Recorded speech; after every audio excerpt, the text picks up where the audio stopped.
Am I the a-hole for expecting my boyfriend to pay rent if he moves in with me? This is a doozy. I've been dating Josh for a year. I should say now that I, 24 female, don't ever want to be legally married, and Josh, 30 male, is divorced and doesn't want to remarry. We also live in a place where there is no common law marriage. Still, we want to take things a bit further, and we're talking about Josh and his 2 daughters moving in with me. I own a 3-bed, 2-bath house in a nice area. Josh rents a 2-bed, 1-bath apartment, and his lease is coming up.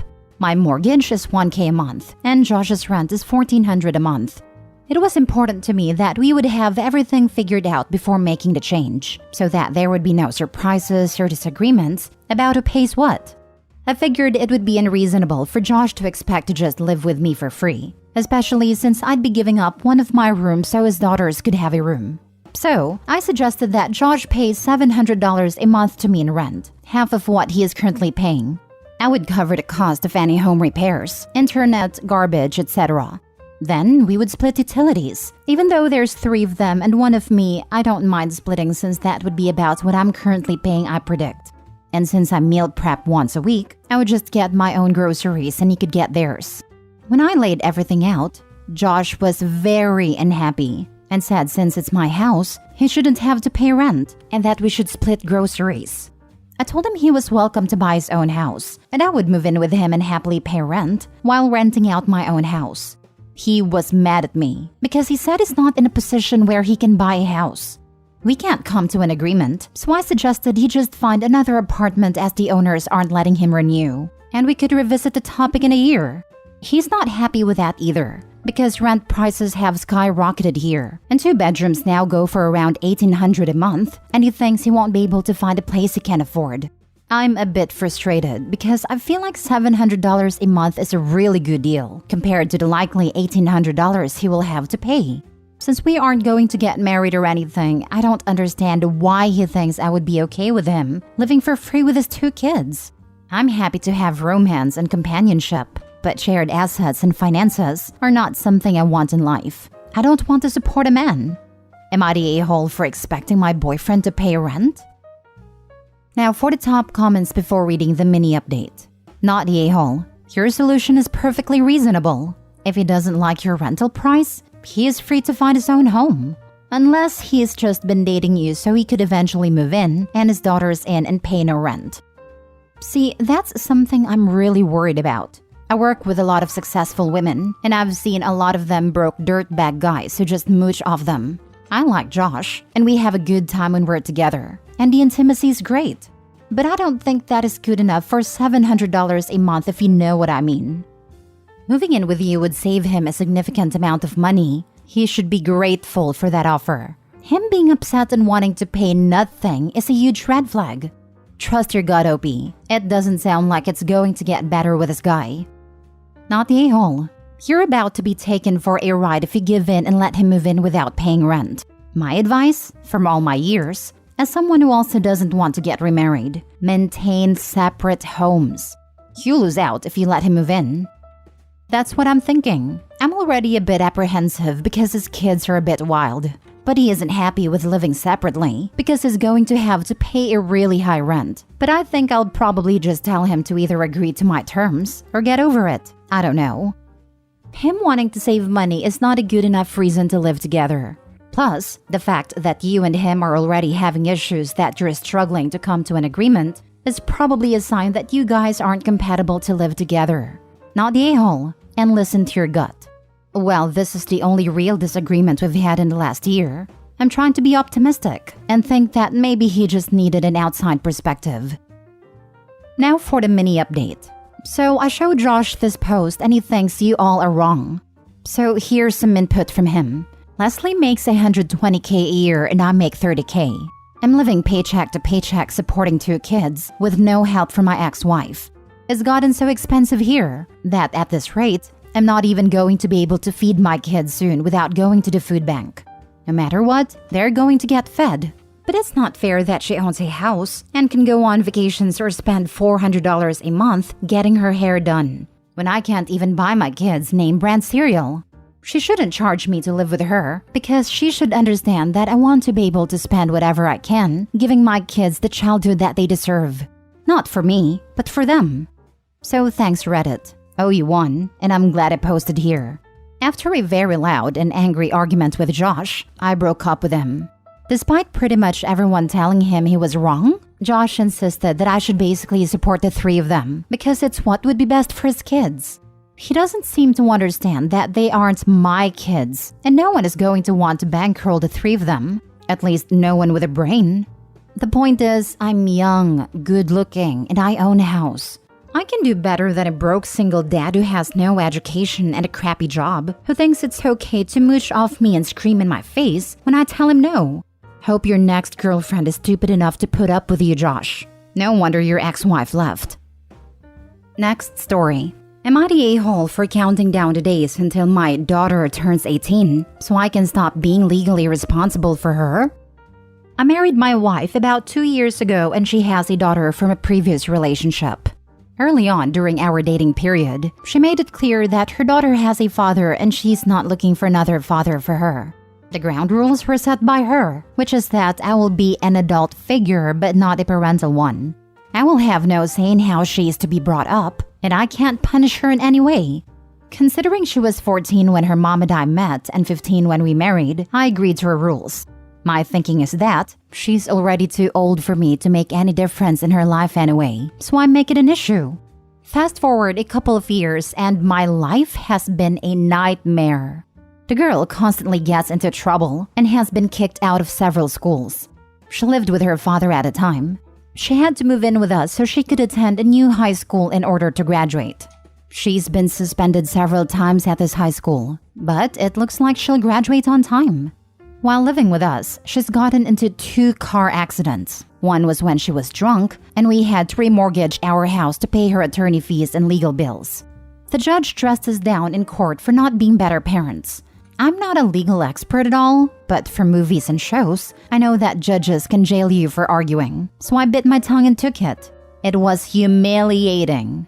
The girl is a couple of months away from being an adult, and this weekend, I was out with the guys and she came up in conversation. I complained about how much money I've spent bailing her out of trouble, and that I can't wait until she turns 18 so she can face her own consequences. Word got back to my wife and she blew her top. I still don't think I said anything wrong, but I'm staying at a motel tonight. I want to be clear, we're not kicking her out, and considering she doesn't work, she'll be living with us for a while. I'm just waiting for the day she's an adult so I won't be yelled at by any more judges. If you're not a parental figure, why are you paying for these things at all? You're a saint for putting up with this. Not a-hole. Mom wants to have her cake and eat it too. Actually, Mom wants to be a terrible mother and wanted to ruin any possible relationship her daughter and her husband could have had. She is the problem, not the daughter. Dude, why are you so worried about being jailed? Trust me, you are already in a prison of your own making, not the a-hole. I'm not sure that's fair. Unless there were a ton of warning signs that he's not mentioning, how was he supposed to know when the girl was 14 that she would end up being so terribly behaved? Because you should date someone for more than a year before getting married, especially when a kid is involved. Not a-hole, but you should probably be rethinking your whole marriage, because this is not going to stop when she turns 18.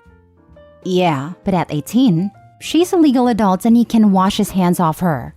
His daughter will have to clean up her own messes. He's not legally bound to pay for anything related to the law or damages she may do.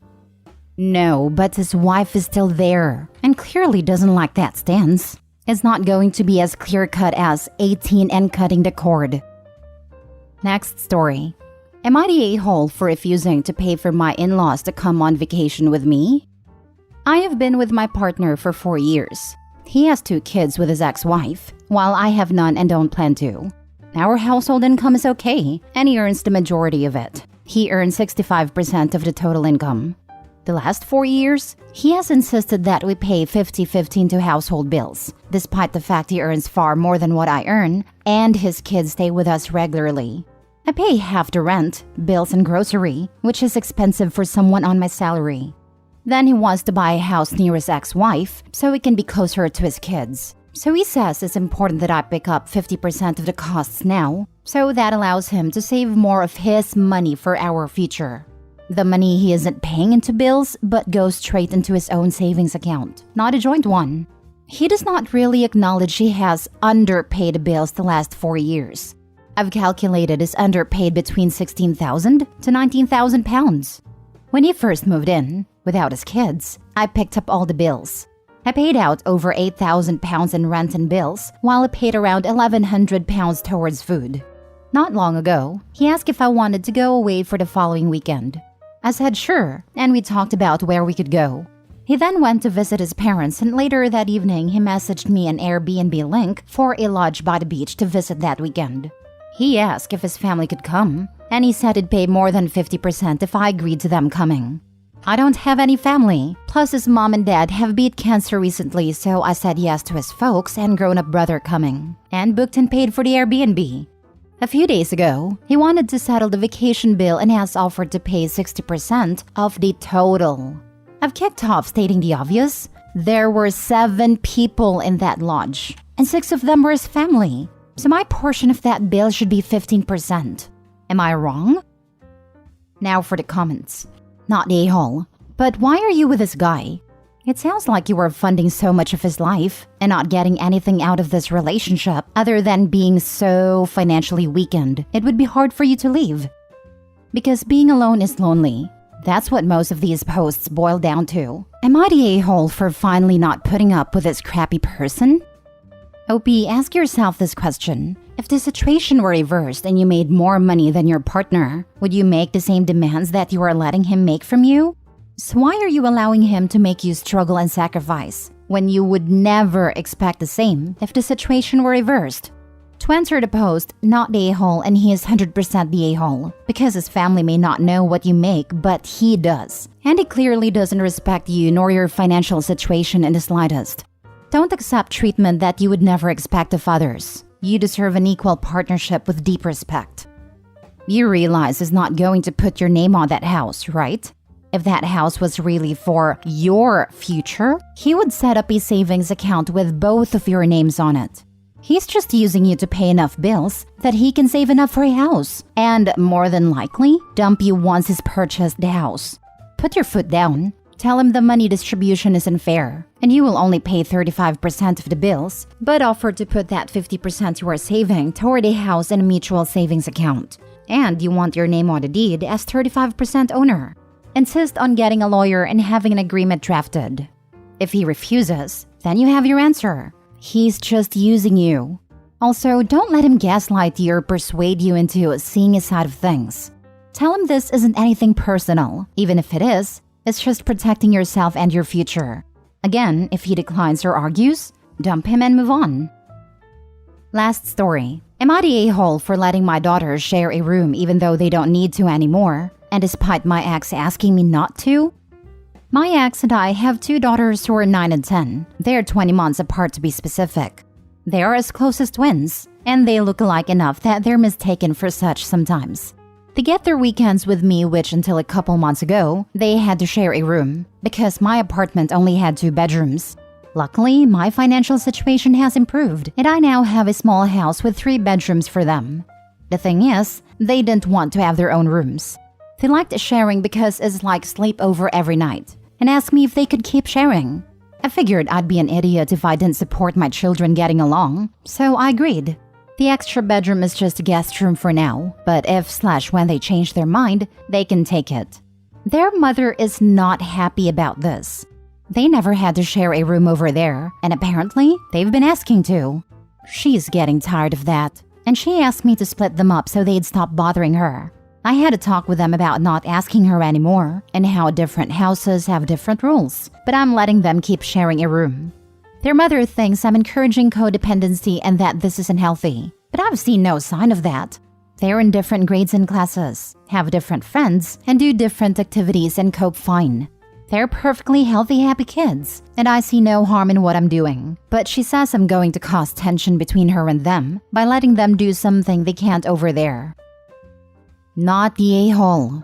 Your ex seems pretty controlling and doesn't want her daughters to be happier in your place. I don't see anything wrong with them sharing a room if they want to. They're little kids for Pete's sake. That's it exactly. She doesn't want them getting excited about going to their father's. She sees what is coming and is afraid she will lose their love. And all she would have to do is let them share a room at her place, and the girls could be happy all the time. She is the one causing the rift. OP, you are not the a-hole. Your daughters are happy with the arrangement. It's not causing you any stress, and the only person with beef is someone who has no say over the rules in your house. There'll come a time when the girls may want their own rooms, but until then, there's nothing wrong with keeping things as they are. Not the a-hole.